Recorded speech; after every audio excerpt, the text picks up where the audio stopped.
Once again, it's on. Hi, it's yours truly, Lorenzo Thomas. Jeff Fox in the box. And we are the Sports Brothers coming to you from Hard Rock Stadium and beautiful, sunny Miami Gardens. And it is finally final. Week 2 of the NFL season, the Miami Dolphins. And Jeff, I'm going to let you go ahead and give the score. 43-0. And the game wasn't as close as the final score indicated. I mean, it was a complete whitewash.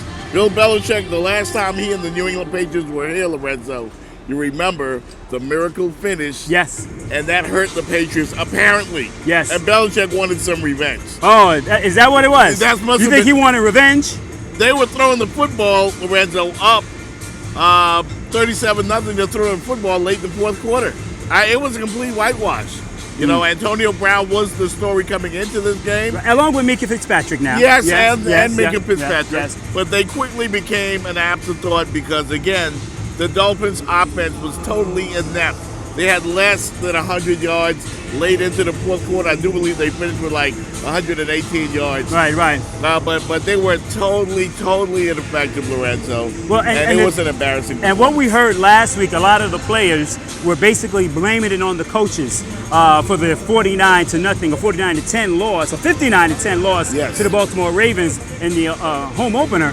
This week, especially when Rosen came into the game, he threw some passes that were perfect, and you had Miami Dolphin wide receivers dropping balls that could have potentially put 7 points on the board, and they just dropped the passes. And a lot of the blame was on the players today. Yeah, a lot of it. And you don't want to blame certain guys, but I got to point out wide receiver Devontae Parker. Wow. Huge disappointment. Yeah. Dropped a big pass early in the game. You know the one. Down the sideline. He dropped that one. And then late in the game, the Dolphins were so listless that the Patriots throwing the ball late in the game, ran a screenplay and they scored a touchdown. And the Dolphins looked like they were in the Pro Bowl. Like nobody tried to tackle anybody. It was just, Wale. Yeah. Well, and watching the game, I was getting memories and flashback of seeing highlights of the 1976 Tampa Bay Buccaneers. The team that lost 26 games in a row. This team looks as bad as that team. I don't think they'll lose 26 in a row. However, they look like they could, based on the way they played against the champions. But yet still 2 weeks in a row. What was it? They've been outscored 110 to 10? It's lopsided. Gave them 59 last week. 43 this week, and they scored a grand total of 10 points, Lorenzo. Wow. It's bad.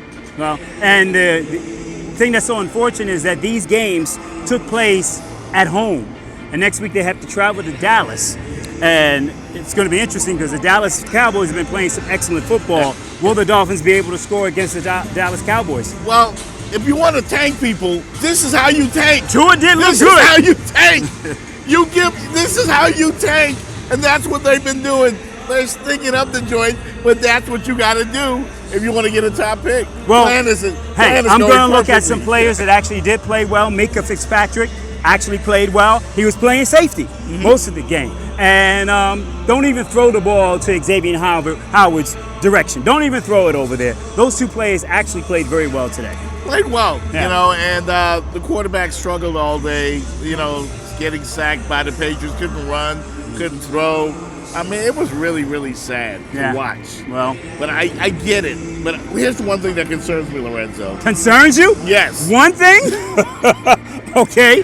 What's that? I hope Brian Flores can keep a hold of his locker room. Because at the end of the game, it looked to me like the Miami Dolphins quit. Wow. And one thing you don't want your team to do is quit. Yeah. Play hard. They may have more talent than you. Well, they might be better than you. Well, we have the Dallas Cowboys coming up, San Diego Chargers after that, and then the bye. And then after the bye, the team will have a chance to regroup, and we do have a couple of games against the New York Jets who may be playing without Sam Darnold. Yep.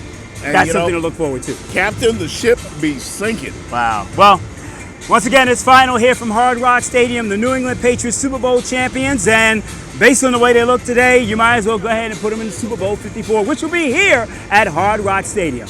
For the Sports Brothers, I'm Lorenzo Thomas. Jeff Fox. We'll see you next time. Yes, sir.